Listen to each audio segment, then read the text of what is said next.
So today I'll talk to you about some of our attempts in using nanoscopic tools. And so my lab, I've been, as Fon mentioned, I've been around. I've finished my PhD in Purdue. Then I went around different universities and finally landed back in Purdue. Hopefully for the right reasons, I think. It's been a great, 10 years have passed. So my lab in Purdue, we focus on two aspects. One is, using plasmonic materials, mostly gold nanoparticle type of things, gold particles, silver particles. So essentially when you shine a light, certain materials, they have this plasmonic field because of some electronic structure around the material, right? So that is called plasmonics. So, and plasmonics, like fluorescence, right, they have a very bright signal, okay? We'll talk more about that in just a bit. So I just want to give a very broad perspective. So one aspect of my work focuses on plasmonics, using gold nanoparticles as sensors. How do we measure things inside the cell? How do we measure things on top of the cell, right? So in the previous talk, you heard about how do we measure forces. In our case, we are going to use microscopy to measure cell surface proteins, and also inside the cells we're going to measure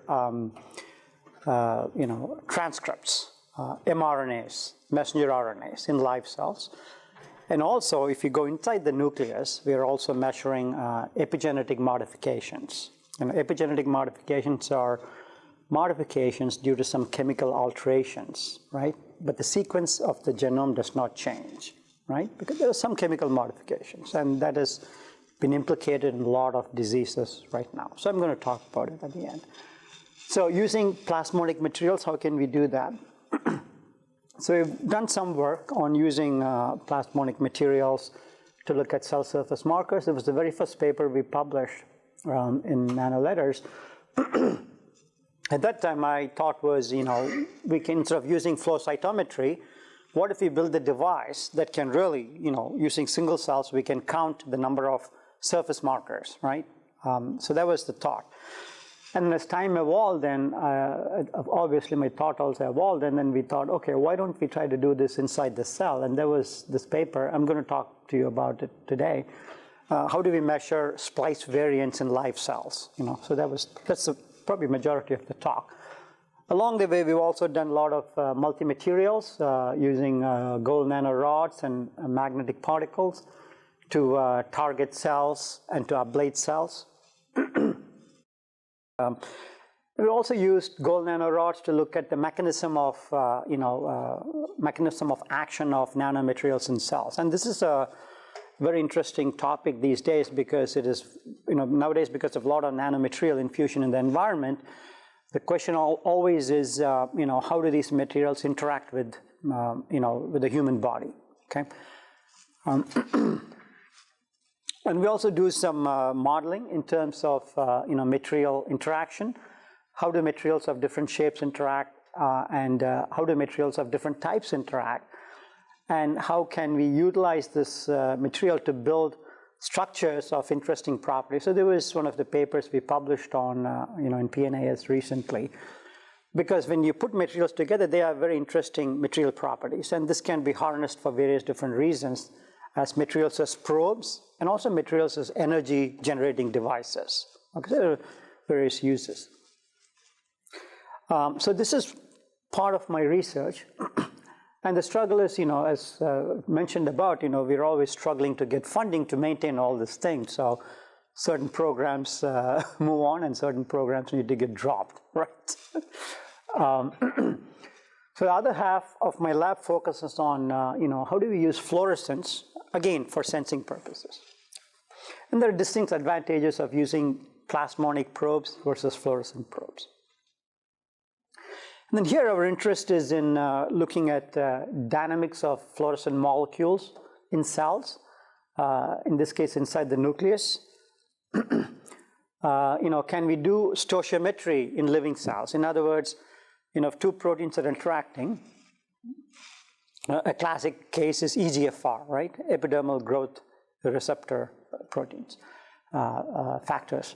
And so when they are on the surface, then, okay, there is some signaling taking place, but then when they form dimers and multimers, then the signaling is enhanced, right? So their stoichiometry is important.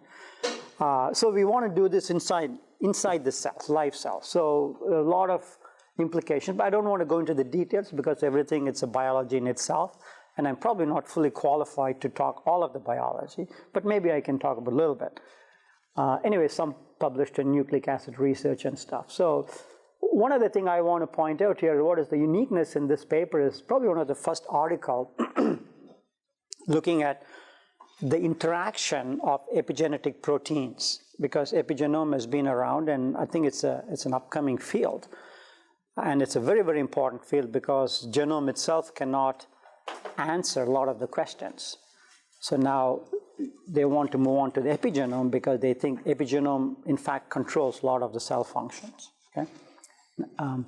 So we are one of the first groups to really look at, and epigenome pretty much is not, does not function by itself. So a lot of proteins, they come and they sit on the chromatin, and then they catalyze this chemical reaction, right?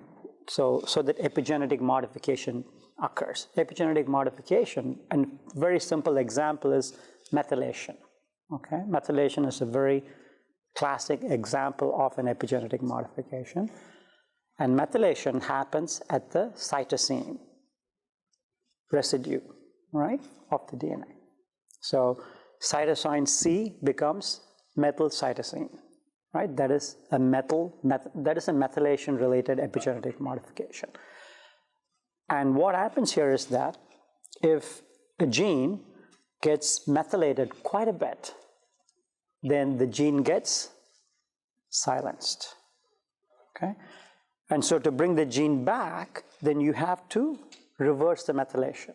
Then you can bring a silent gene back to its normal state.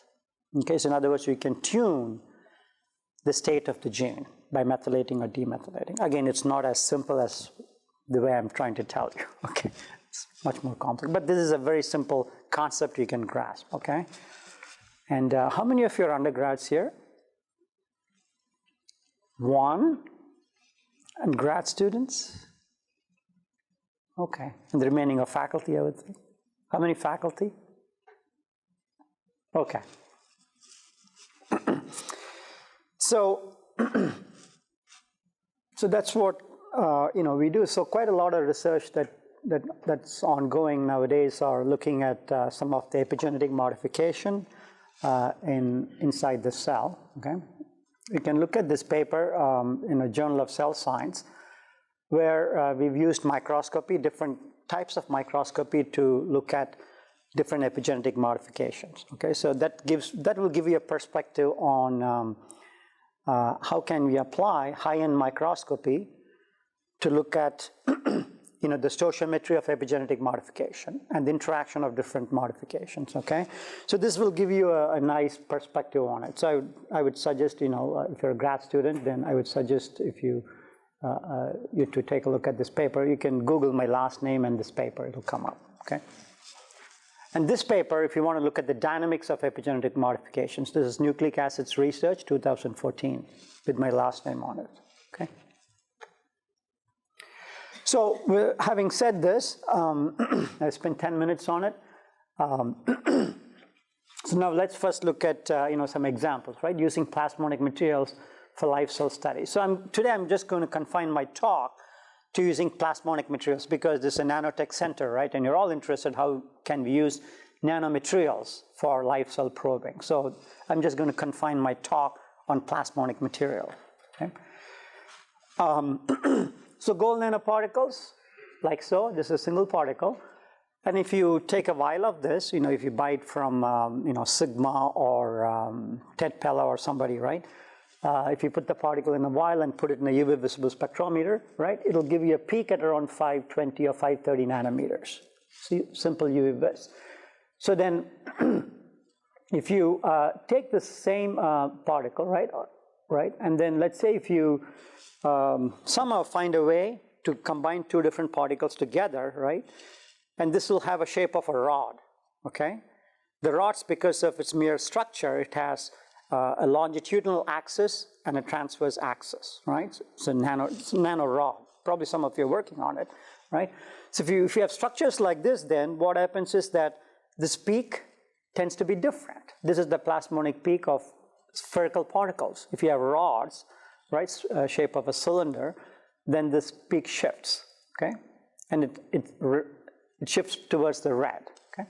So now if you assemble two different spherical particles together, right, so it's almost like a rod, right, with the diameter, you know, with the width of r and a length of 2r, right, two particles. Or a d, whatever it is, d and 2d. So now that's what it is. So here what we are trying to do is, this is you know, a single-stranded oligonucleotide. So we are functionalizing, you know, one set of gold nanoparticles with a complementary strand, right, targeting this side, and the other set of gold nanoparticles with a complementary strand, right, that will target this half of a segment of this single-stranded DNA. So when you assemble, you know, particles like this through DNA hybridization, then you'll get structures like this, right? So this is, since this is very close, then you expect a shift in this peak. Okay, so like that, what we have done is we've changed the spacing, you know, in between these particles, right? So we've, you know, designed oligonucleotides that targets different segments that allows a different interparticle space, like so, right? 10 nanometer, you know, 110 nanometers, 67 nanometers, 40, 20, and 10 nanometers. And you know, if you go back to the theory, right? You know, the mice scattering theory, then you can relate, right, the nanoparticle diameter, the extinction coefficient of the material, okay, and the diameter of the material. So all this can be combined to give you, you know, information on, you know, what is the shift in the optical spectrum that you can expect, okay? So that's pretty much what it'll tell. So this is the spacing, this actual physical spacing between the particle. This is the diameter of the particle, right? And this is the, you know, this is the constant, right? And this includes things like extinction coefficient and so on and so forth. So you can go back and look. So then you can, you know, based on this, then you can, you know, if you put a whole bunch of these particles inside, you know, let's say microfluidics or whatever, and if you run this through the detector, then wherever there are dimers formed, then you get peaks, right? And this is, you know, and then you can do a Poisson fitting and pretty much come up with a, you know, within, you know, over a period of time, then what is the frequency of dimers that is passing through this optical trap? Things like this you can do, very, very nice stuff. So now this is the setup we built, right? A very, very simple microscope, you know, a BX51, you know, it's a very simple microscope if you're into microscopes. And this is a very halogen source, okay? And this is the sampling point. The spectrometer, right? It'll take your light and diffract it, and then it'll give you that information, right? That's what it is. So now, this is our system. When the system is seeing single particles, then you have a peak like this. When you form dimer structures, right, by hybridizing this to single-stranded nucleotides, then, right, then the peak shifts from monomers, form dimers, and the peak shifts, right? So this is the basis of our detection mechanism, okay? Now, using this, then we can, you know, lyse the cell, get the RNAs out, and then we can have targeting probes and then run it through a fluidic device, right? Syringe pump, run it through a fluidic device, and then make the detection happen. Or if you have a tissue-like stuff, you know, things, you can stain the tissues, you know, the mRNAs with complementary oligonucleotides, scan it, and then you can make the quantification. And you can come up with pictures like this, okay? So from these pictures, then you can count, okay, how many cells in this, you know, in this tissue are stained with CD44 markers. How many you have CD40, 24 markers, 40. So these are all cell surface markers, right? So that tells you the phenotype. So, for example, stem cells. Stem cells sometimes are characterized by their phenotypes, meaning that what are the cell surface proteins that are expressed on these cells? Okay, if it's cancerous, then there are certain types of proteins that are expressed. HER2. You must have heard of triple negative breast cancer cells, right? How many of you heard about that? Okay. Why is it called triple negative? Okay. So it's ER, PR, estrogen receptor, progesterone receptor, HER2, right? HER2 is EGFR, right? So these are all, if these are all negative, then it's called as triple negative, right? And that has a certain metastatic property, okay?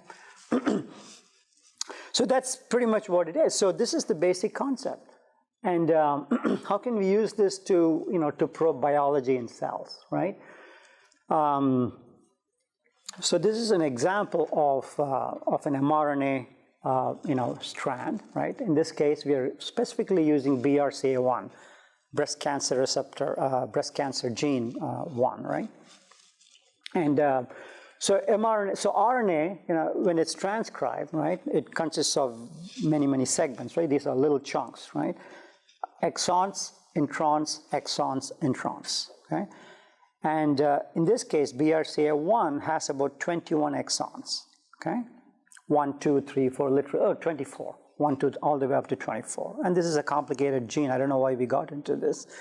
The name sounded sexy, so I told my student, let's try this one, right? And plus BRCA1 is also, a very important, BRCA1 for breast cancer, right?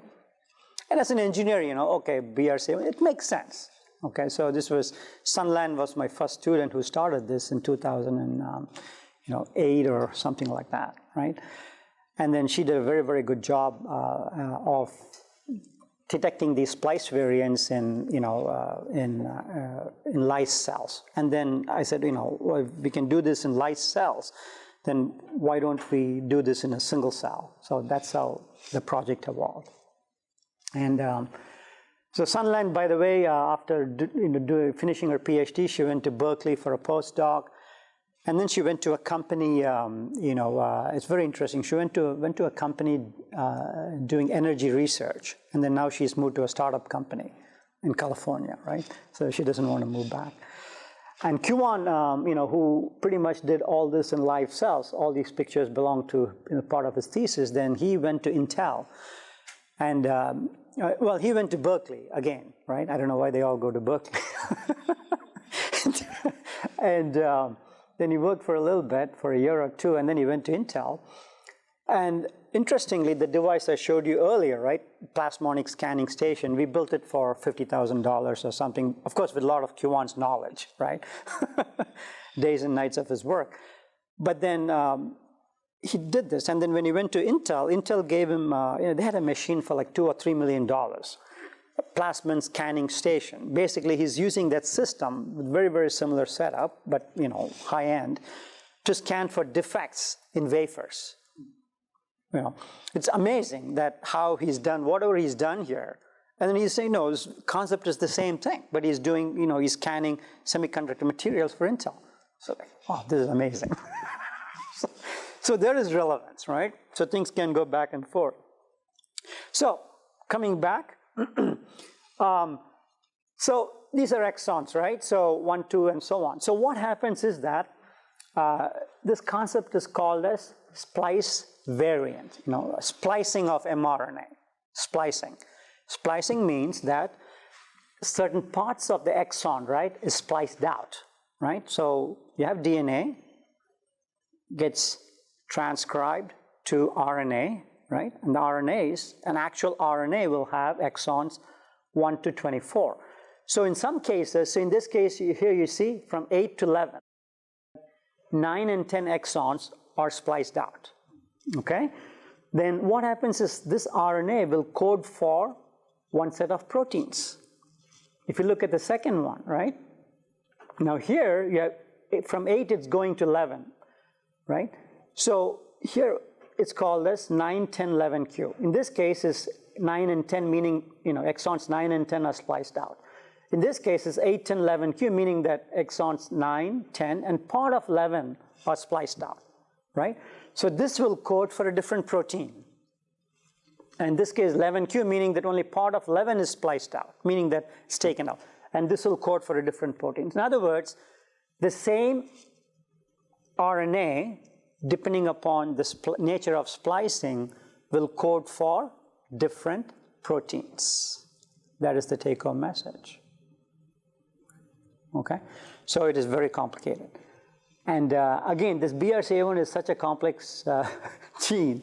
And it's got like 24. There are other kinds of genes that has only 2 or 3 splice variants. We could have picked that, right? It would have been easier. But nevertheless, this is very interesting. So,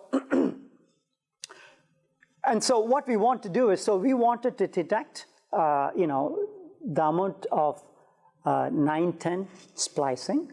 So this is called, delta 9-10, meaning that, 9-10 variant. Or exon 9 and 10 are spliced out, right? So here we want to use solid gold nanoparticles. As you know, we saw that before, right? It's a solid, the peak shifts, you go there.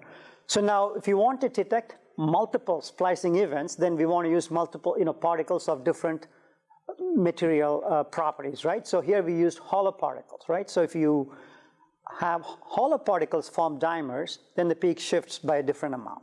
If we have a solid and a hollow particle together as a dimer, then the peak shifts to a different extent. So you can make different combinations and detect this in a multiplex format. So that is the concept, okay? For all you know, instead of sphere, you can put a rod also. So then you have a different thing. So with that, then this is a diagram, right? So monomer particles, and when they form dimers, this thing. So here you can see that, we're trying to detect, so wild type, meaning that, everything is expressed. So that is wild type. So biologists will always use the term wild type, right? And the other one, this is a mutant. What is this? Mutant, right? Mutant is something, okay, it's not there, right?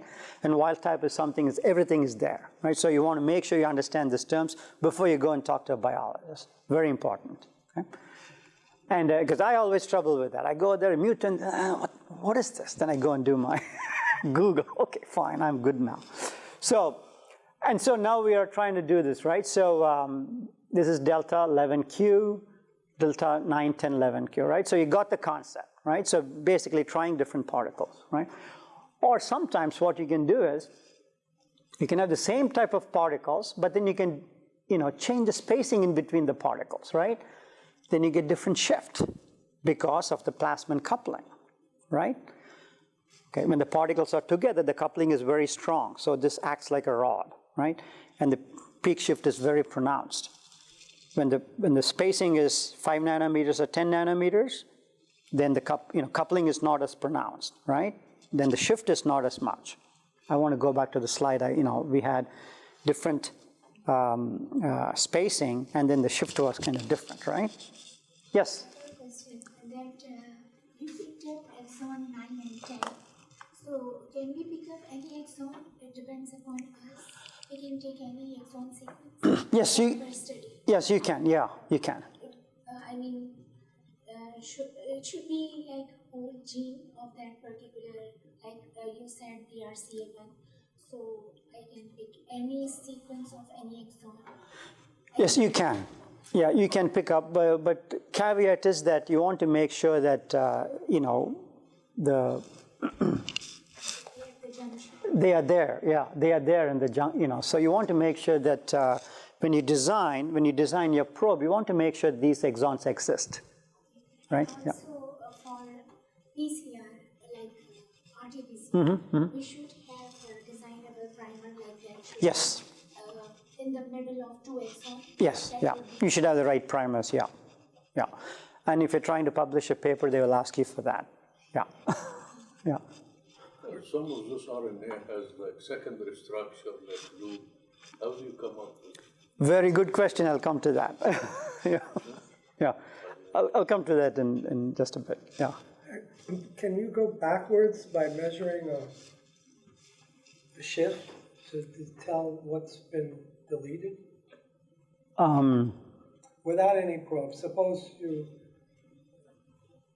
look at one cell that has a certain, I mean, can you tell different mutations by looking at shifts without deleting anything? Can you tell what's deleted by measuring the shift?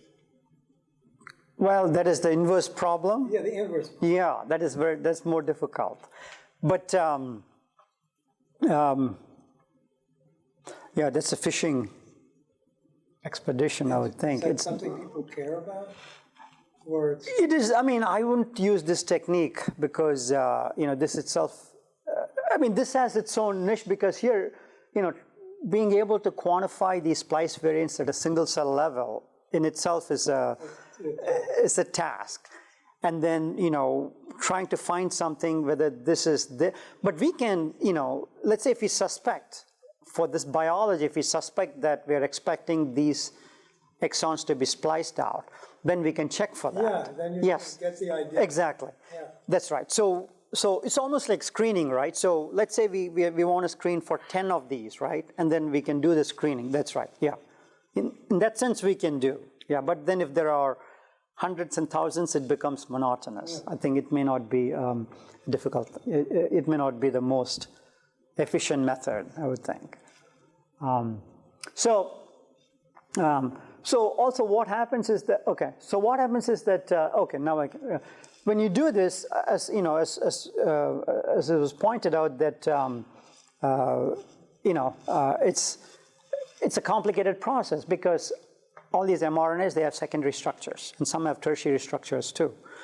And how do you know that this is not, so a dimer can be formed in a secondary structure which is 2D, but when it has a 3D conformation, the dimer will be on the other side, right?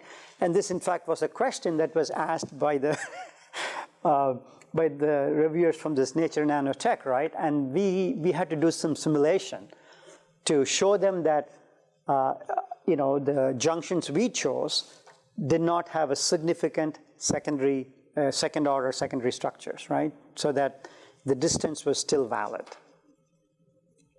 You know, otherwise, if it's, you know, in the linear form, if it is like this, and then when it forms a 3D structure, it can be like this. Yeah. Then we would have the wrong reporting.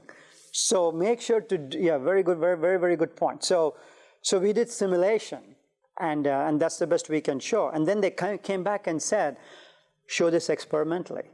If you can show this experimentally, it'll be a Nobel Prize. Okay.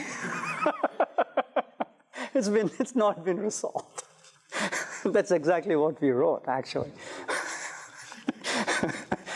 They come up with all kinds of questions. And by the way, Q1 we almost spent a year doing all the validation experiment when it came back from review, right? Because it takes that much. The supplementary material for this, like 60 or 70 pages for this article.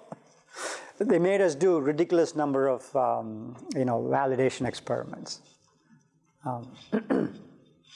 for some of the reasons you pointed out. So here, here. So what, you know, we did was, so we had to painstakingly inject certain number of particles in single cells. So we injected, you know, again, the cell can take only so many number of particles, right? Because beyond that, it might become saturated. It will not grow because particles are cytotoxic, right? Very, very important when doing live cell studies. Make sure you do cytotoxicity studies. Okay, very important. So here we injected, you know, right from picomolar concentration. You can see here, right, you know, and so on. Like here, okay, I can do this. So we injected a known number of particles, and then we made sure that we can detect these particles. So, and then we had to build a calibration curve. And also what we had to do was we said, okay, we're going to put in dimer to monomer ratio, you know, 1:1, 1:2, 1:3, because you should be able to detect the dimers among noise, right? So we went all the way up to 1:4 and made sure that, you know, you saw the Poisson's fit when I showed you before. So we had to do all those analysis as well. So all those are very important, right? And then a very, very simple equation that will fit in, that can relate the intensity to a lot of the other parameters, right? You didn't say anything about noise. I mean, when you showed all those peaks earlier, I mean, how big is the noise in those peaks? Yes, so the dimers, the good thing about spectroscopy is that, you can have filters. So especially here, nanoparticles have very distinct peak. So a monomer has a peak at 520 or 530. And when dimers are formed, you can get a shift, and the peak shifts to about 600 or 630. So that was one of the saving grace for us, so that we can filter out. So anything below, let's say 600, we won't count. So those went into, so that is the beauty of spectroscopy. It is just not, you're not counting on intensity, right? You're counting on intensity as well as a specific intensity, wavelength specific intensity. That's also is important for us, I think. And I'll comment on a couple of other things as well as we move along. So here then, BRCA1, mRNA detection. So here, we're looking at a single point, and you can see, observing, right? You go from, these are all monomers, right? Monomers, and you can see as time goes on, the theoretical counts on the number of monomers decrease, and the number of dimers. And this is in life, this we did in the context of, in vitro studies, okay, not in cells yet. And then once we did that, then we also, so this is following a single point, right? At time t1, this is the distance getting closer, closer, and closer, right? So you can see this is the wavelength, right? As dimers are formed, then there's a distinct wavelength shift here, right? And then we also want to do the reverse. So once these dimers are formed, we increase the temperature here to make sure that the particles dissociate, because this has, DNA has melting point temperature, right? So it hybridizes, we heat it at or slightly above, and then there's a dissociation, dehybridization. So that we have to show that when you heat it, the particles are broken, and then it comes back to the monomer conformation. So those are all experiments we had to do. So, and here, this is a hyperspectral image of single cell with the particles. You can see very, very bright. And then here you can see with time, number of monomers in green and number of dimers, they increase with time. And this is a graph showing the decrease in monomers, increase in dimers, right? And this is detecting two different splice variants in single cell. And these are the experiments that on different cell types, right? MCF7, MDMB231. These are the two types of cells we looked at. And these are synchronized and asynchronized cells. What do you mean by synchronization? So when you have a plate, well plate, and you grow cells, all the cells do not grow at the same rate. And they are not growing from a starting point, as opposed to engineering systems, right? A control system, time t0, right? Everything starts at t0. In this case, some starts at, 0, some, +1, -1, and so on and so forth. So then there are certain ways, certain techniques you can use to synchronize the cells. In other words, all the cells are at a certain stage, right? And then they all grow at the same rate. If they're all growing at different rates, then the expression will be different, right? So initially we did this, with, in an asynchronized format. In other words, we just incubate the probes and then do the detection. But then, the question came back, synchronized and do this again. So we had to synchronize the cells and do the whole detection, right? So there was consistent, there was some consistency in the results. So I think, that was all right, acceptable. So I think then here is a video of, from a single cell, you can see the points where you have dimers formed, So these are all the dimers that are being formed in cells. And again, this spectroscopy we did is not very fast, right? It still takes a lot of time. To scan, one section, it'll take about 2 to 5 minutes, right? And that is not giving you dynamics. So now we have improved upon this system, and now we can do this at really fast rate. At video rates we can do this, even faster than video rates we can do this. So we can look at dynamics and even look at kinetics of particles interaction in single cells. And we also have improved this system to a super resolution scale. And again, one of the challenges we faced was, how do you integrate all this? So hardware was not difficult because this postdoc was working on it. She's a physicist. So the hardware was not difficult, but the problem she had was, right? We're using LabVIEW and controlling different multimirrors and so on and so forth. So that was a challenge. But I think we almost got it now, I think. So I hope this gives you a perspective on how, you can deal with nanomaterials. So using very, very simple nanostructures. These are not complicated things because we already wanted to probe a very complicated thing. Splicing is a very, very complicated phenomenon in biology, okay? And now we are looking at heredity of splicing. So when cell, replicates, right? Single cell becomes 2 cells, 4, and so on and so forth. Then is the splicing heritable, right? So those are all biological questions we are working with biologists to answer. Is splicing heritable, right? That's a question. We don't know.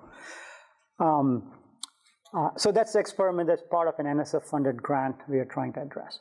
So all these are things. So that's the thing. You want to probe something complicated, use something very simple and definite to do that. Again, in this case, the whole mechanism is complicated. I wouldn't say it's easy, but nanoparticles and the concept is easy, right?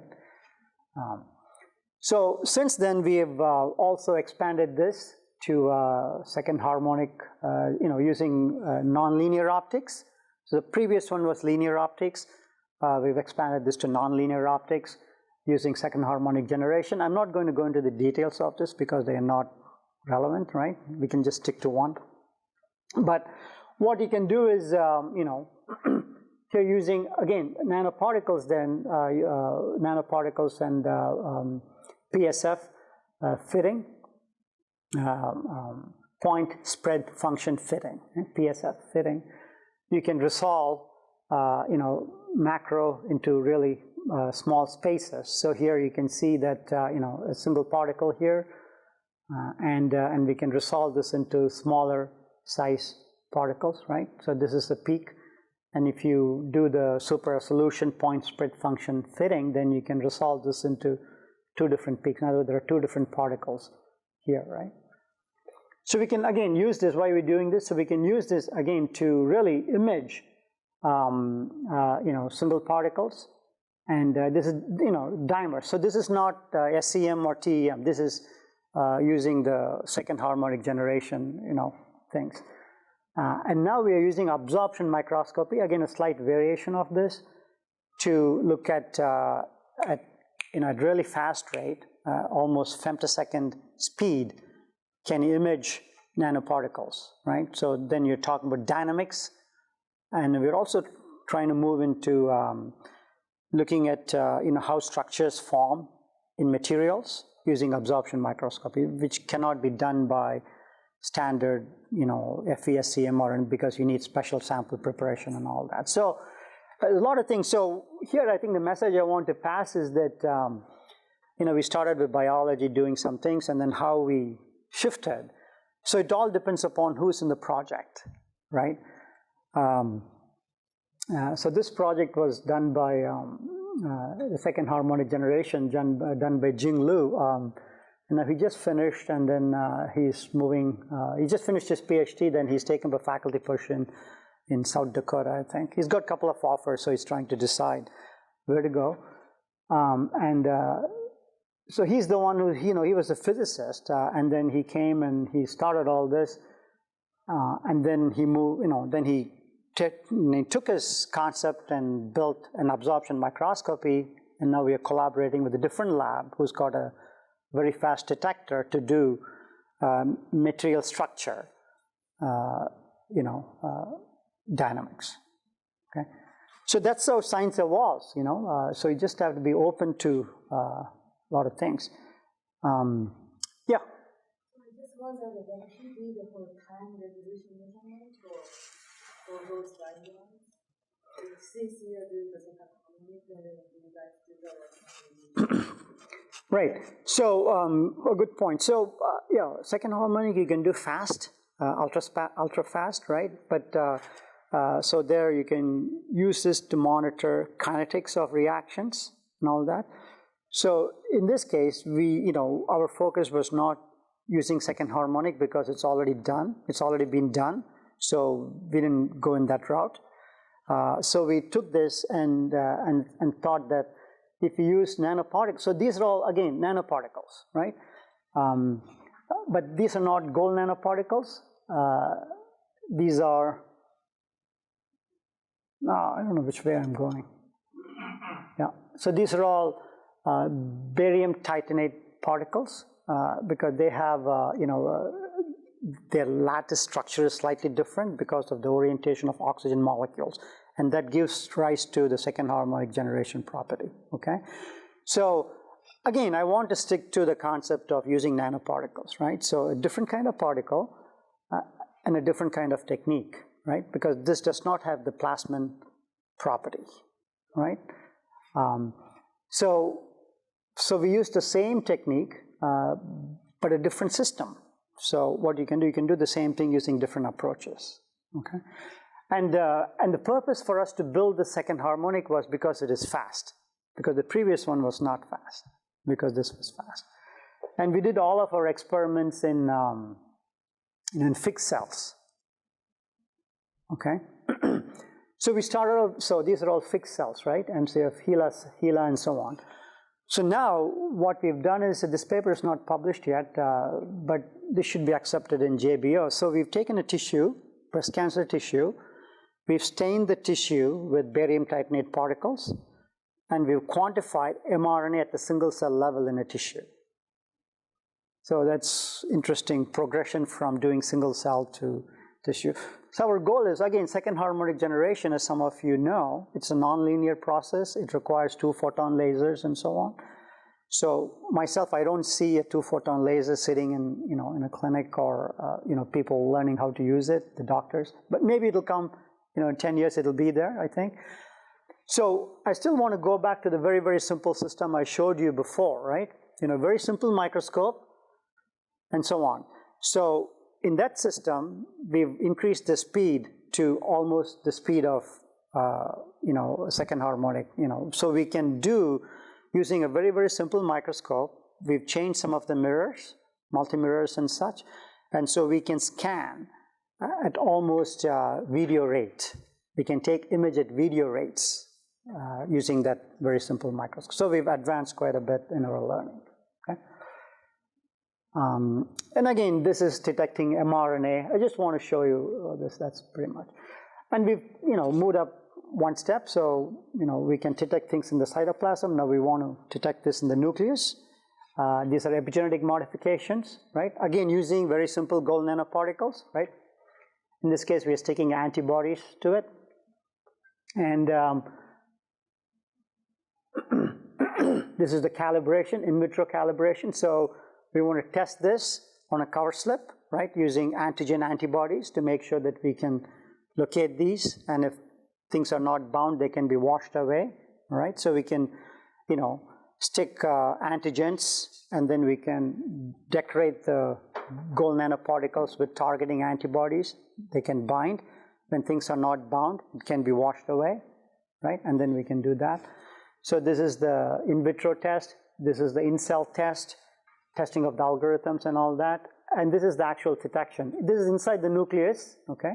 It's a nucleus. And And these are spots. This is a methylation modification. This is 5-CAC carboxyl cytosine. So, we talked about methyl cytosine, right? In other words, the cytosine gets methylated.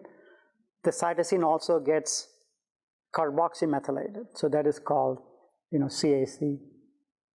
This is formal cytosine. In other words, it gets formal methylated. It's called formal cytosine. So this is different forms of methylation. Okay, so that is a different chemistry in that. But what I want to tell you that the take-home message is that we can also detect these at single cell resolution in the nucleus. So these are all antibodies binding to specific locations in the nucleus, and we can do this imaging. This is quantification, and this is validation by ELISA.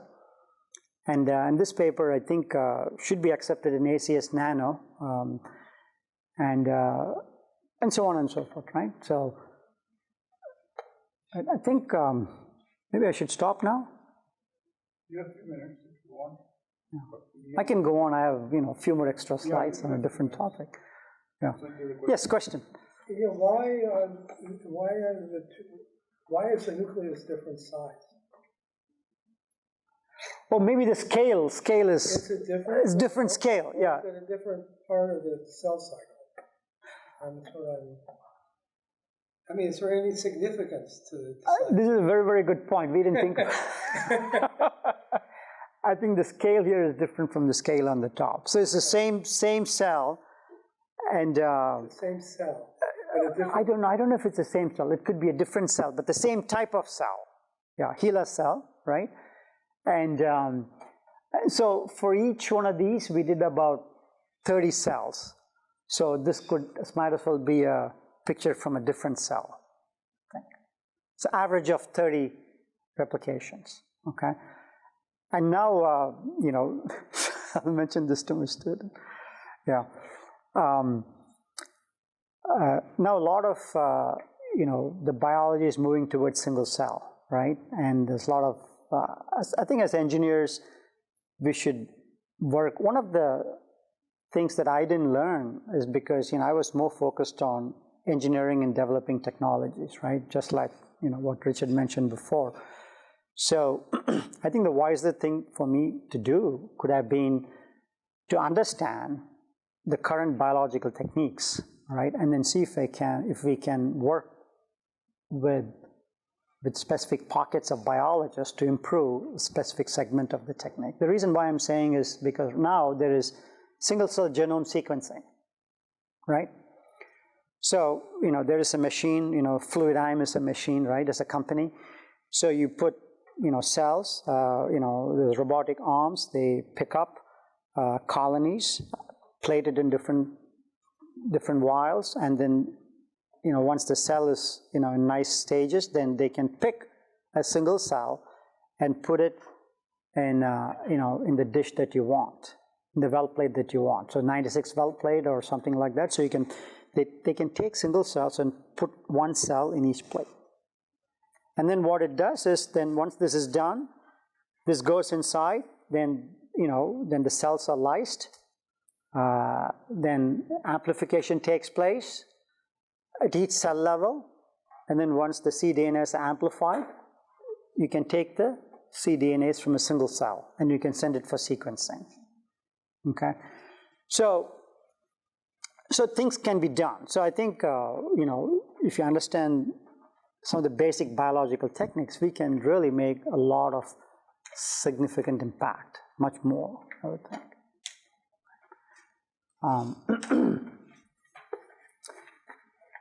I have another question. Yes. So you talked about detecting dimers, and you talked about epigenetics, and is that proof of an what's the significance of the dimer? Why do we care about if it's a dimer? Well, so, the dimer is just a reporter, right? So, so what we've done is, so you have, this is, a sequence, and And then a monomer has a peak. You know, it's just like a signal, that's all. A dimer has a very specific signal. So we thought a dimer is a double validation. In other words, when two probes go and bind, right, we can signal the presence or absence of something, as opposed to a single probe going there. So that's pretty much, as might as well, we could have just done one hybridization and said, okay, here's where the things are attaching, and then as long as we can see a monomer, you know, we detect a signal, right? But in a live cell, what happens is that there are a lot of monomers sticking around that are not binding also. So if you use a single nanoparticle, then we would report a lot of false positives. So when we have a dimer, we have a specific event happening. And also when you make these nanoparticles, right, we have to make sure that, okay, here is a DNA, a single-stranded oligonucleotide, right, and there's specific binding happening, right, like so. And then we get a signal. Here you have, you know, one particle sitting, talking to each other, you know, about, hey, where do we go for coffee or something, right? And then this is non-specific, right? They just physically happen to be there, like neighbors, right?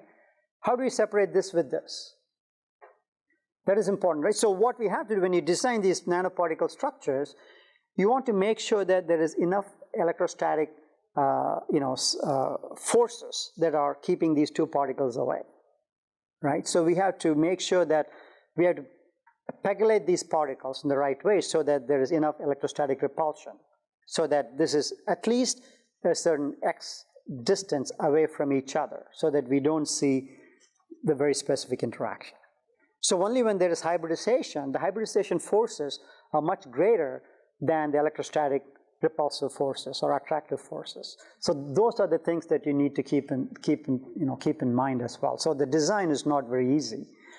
And also what happens is that in a nanoparticle, you know, if you want to functionalize with antibodies or DNA, sometimes you don't want to crowd these particles with, you know, on an average, a 40 nanometer particle, you can put about 200 to 300 strands of DNA on it, right?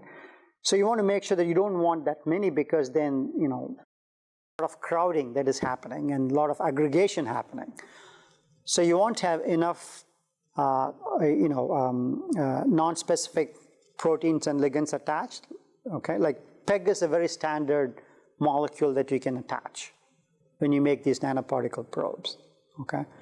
And again, in PEG is polyethylene glycol, so there are different chain lengths, short ones, long ones, and so on. You want to make sure you choose the right ones, okay, when you do this design, okay? So there is only maybe 4 or 5 or maybe less than 10 targeting antibodies or oligonucleotides on it, okay?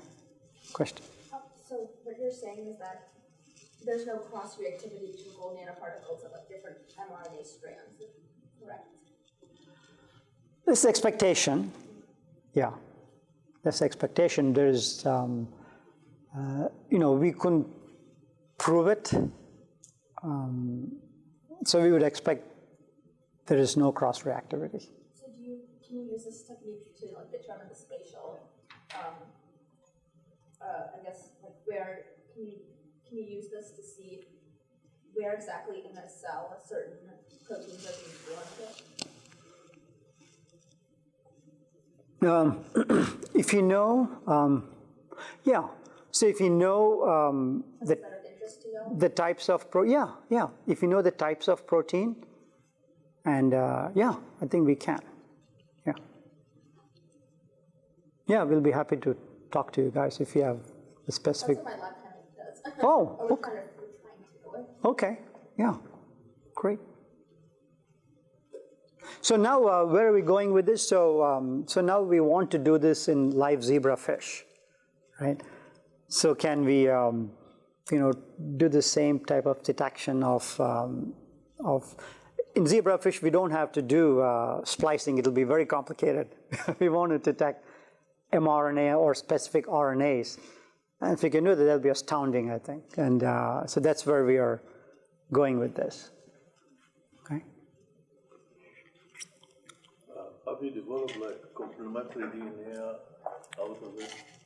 It's not difficult. So, you know, mRNA, the sequences for mRNA are known. And I think you asked that question. Use a dimer and then do reverse transcriptase. Oh, yeah, right. So as long as you know the sequence, then you can do the complement and then do the cDNA and so on. Then you see the difference between monomer and dimer Yeah. before and after? Okay, so I understood the question wrong. So can you repeat the question? So, generally, maybe sometimes to detect if there is a pre or unmature RNA, so you do reverse transcriptase to see the actual messenger RNA after the. So there is like maybe the previous or pre-mature RNA is heavier or on the gel more than the after like cutting and splicing. You see some difference in sizes. So when you do this with the monomer and dimer, so is this when you do that before and after, you see the differences? Yeah. We had this question when I presented this in the biological sciences department. Oh, you're a biologist? Yeah. So they asked me the same question. So what he's asking is that, you know, so when the RNA comes, right, there's RNAs, you know, some will be mature, some won't be mature RNAs. Okay, there are different stages. So in some RNAs, you know, whatever I showed you, the final product is already there. In some RNAs, it's still in the initial state. How can you differentiate? So that we cannot do. It's very, very difficult. And but what we've done is we've done some in vitro studies, right? So we've lysed the cell, we've taken, you know, the RNA out, and we made cDNAs, and we've done that validation. Yeah, we've done in vitro validation, but we did not do in vivo validation, and that we don't know how to do it. I feel that you can also detect like if there is a damage in the DNA or something with using these techniques. Yeah. I mean, I can see a lot of positives and negatives. Yeah, that, you know, so we have to, maybe talk to you on an exact question, because I can see a lot of places why this will not work, right? So that's why I don't want to oversell this, you know. But I think what we're excited is being able to do this in a live cell. That is the excitement, right? But at the same time, there's a lot of caution for, say.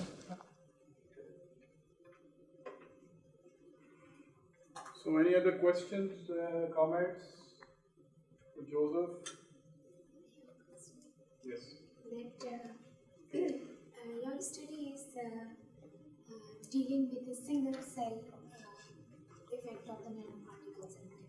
So, as a clinical point of view, how would you move towards the whole biology and injecting these nanoparticles into the tumor cells or in any other diseases, so that, or making some pores in the cells so that these particles can go into the cells and then they bind with these RNA sequences?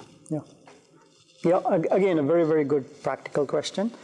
I don't think this is applicable, or this will be applicable in a live cell context, in a practical setting. This is to study fundamental problems like heritability of splicing and so on. But what I can tell you is that where we are going is, again, I had this practical thing in mind. So given a tissue, so we can take biopsies, right? And you can stain the tissue with these gold particles, which can be done, and we've done this to a certain extent. And then at a single cell level, in a tissue, can we count the number of mRNAs in single cells, in very specific cells? Can we do that? So that is a very, very practical question that cannot be done by traditional molecular biological methods. Or we can do one thing, that we can do inject these nanoparticles in vitro, and then we implant into the cells or tumor cells so that the machinery goes, and then transcription and translation will occur, and probably they will stop having those mutations which are responsible for carcinogens. I mean, in a practical setting, I wouldn't do that. No, but we can do biology. So, and we are doing that. Heritability of splicing and transplicing are very, very important biological questions that is very difficult to understand, right? But in the clinical testing, I would think the selling point for this is, in just a given tissue, we can look at the tissue morphology and how either the stem cells or how the how specific cancer genes are localized and their numbers are expressed in terms of RNAs.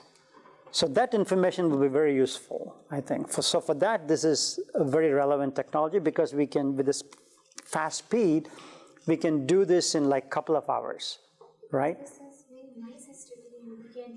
If we can move to the clinical side, Yeah. therapeutic side, that would be a great contribution. Oh yeah, of nanotechnology in a clinical setting. That'll be exciting. That's my goal. And I think to get the right collaborators are very important because a lot of the clinicians, when UIUC gets a medical school, I think. Because a lot of the clinicians, they give you samples, but then unless they are really vested in it, it depends on the type of medical school, right? Some medical schools are really vested in, again, I don't want to put on anybody. Everybody is doing, in specific types of research they want to do. That's the right phrase to use.